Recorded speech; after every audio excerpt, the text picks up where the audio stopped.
Good afternoon, everybody. It's little old me, and look where I am again. You know what I'm like with sand dunes? I absolutely love sand dunes. I love the variety of the landscape. I love the foliage, I love the diversity, and I love the fact that they attract reptiles. Sand dunes are renowned reptile spots because of the sand. The sand is smashed up glass, as we know. It reflects all that heat into the ground and then in turn radiates it up, so the lizards and the snakes, they can sit there and bask on it and get nice and warm really easily. And then in turn, because most of them are egg layers, they lay their eggs down in the sand. It's the perfect incubation medium. So this is a wonderful place for the herps, and of course me. I am like a pig in mud. I'm absolutely loving it. I love sand dunes in the UK, where we go and find the sand lizards. Down in southern Europe, you get the beautiful green lizards. Then if you go down to South Africa, you've got the gorgeous South African Bradypodian, the South African dwarf chameleons. If you go onto the east coast of Australia, you've got beautiful dunes that look just like this. That is the home of Barbata, the massive eastern bearded dragon. But I am in Western Australia. I'm near Perth in these gorgeous dunes, and I'm looking for the western bearded dragon. And also I'm looking for the spiny tail gecko. I love it. This is such a gorgeous place. I couldn't resist coming out to have a look, but it's the autumn. And despite it being a gorgeous, warm, sunny day, to me, as a Brit, this is a really hot, sunny day. If I go over there, there's a beautiful beach just teeming with people. So to me, as a European, there should be loads of them here. They should be all out and about, but this is the autumn in Australia. And so even though it's only 25 degrees, this is nothing compared to what it's like in the spring and the summer, as far as temperature is concerned.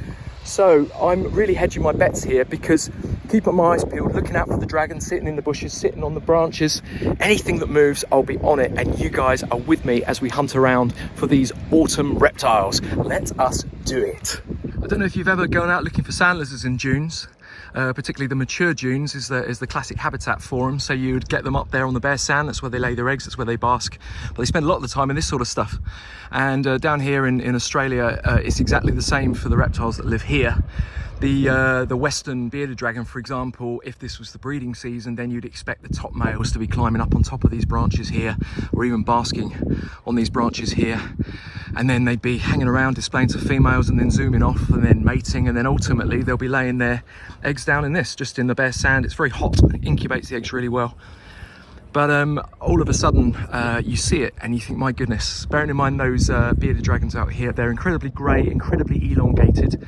Even if one was sitting on there right now, you'd have to really scrutinise it just to see them. You know, they got amazing patterns, amazing colour to hide on there. And so by the nature of me being here now, and I've disturbed them, they would have clamped down on the branch, made themselves really skinny. I don't stand a chance, I really don't. But I'm here, I might as well keep on looking. But what's quite off-putting as well is down here on the sand. Normally I'd use the sand as an indicator for activity. You normally see little trails of things zooming about, little tail marks of snakes or of small lizards, and you can read the sand in terms of it telling you what's happened before I've got here, and I'm not seeing anything at all on the sand. So that tells me probably they're not very active. Even though it's 25 degrees for me, I'm thinking that it's just not warm enough for these guys. And the fact I'm not seeing the smaller lizards out as well, or any evidence of them, suggests that probably they've all gone down for the winter. So I'll keep on looking. If I find anything, I'll let you know. So I'm walking in this gorgeous prime habitat. And it's almost like being in Africa, you know, in these dunes, these big mature dunes at the very tops. African areas where you get these beautiful tree agamas, these great big spiky lizards that live up in the trees and on the tree trunks. This could be exactly the same. This is like a brilliant example of convergent evolution, which when you've got two in exactly the same locations as far as the habitat and as far as the climate is concerned, yet you've got completely unrelated species born and raised and evolving in these areas, and the result is they look the same. The western bearded dragon is just like the blue-headed gamelate you get in Africa. And if I was in Africa right now, I'd be looking at the tops of these bushes, and I'd be just expecting to see them there perched up looking proud and showing off and saying, hey, I'm the top male, this is where I live. But no matter how hard I look, and I'm sort of staring at a spot and thinking, that is a beautiful spot for these guys, they're just not there. All these signs building up to tell me, Rob, they're not here. No matter how much you will and hope that they're here, you can't always make nature happen. And this is the marvellous thing, the humbling thing about when you go for a wander, go out exploring, is that a lot of the time you don't see anything. But the most important thing is to be tenacious and to be patient and to keep going, keep chipping away at it. Because today I might not find anything. Tomorrow I'll go out and I'll see an incredible spectacle, and I'll always bring it to you guys.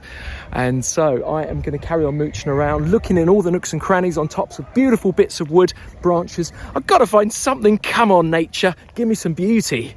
Well, I said I wanted some beauty, and here it is. It might not be reptilian, but what a view, what a gorgeous beach, what beautiful dunes. Welcome, everybody. I've been here a few hours now. I've scouted, I've looked, I've walked, I've stopped, I've listened, I've looked at the sand, I've looked high, I've looked low, I've looked in between.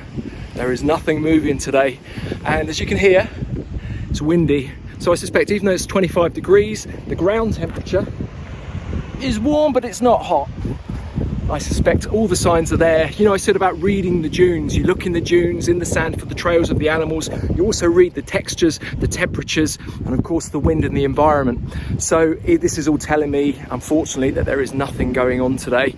So it's been a few hours. I think I'm going to start heading back now.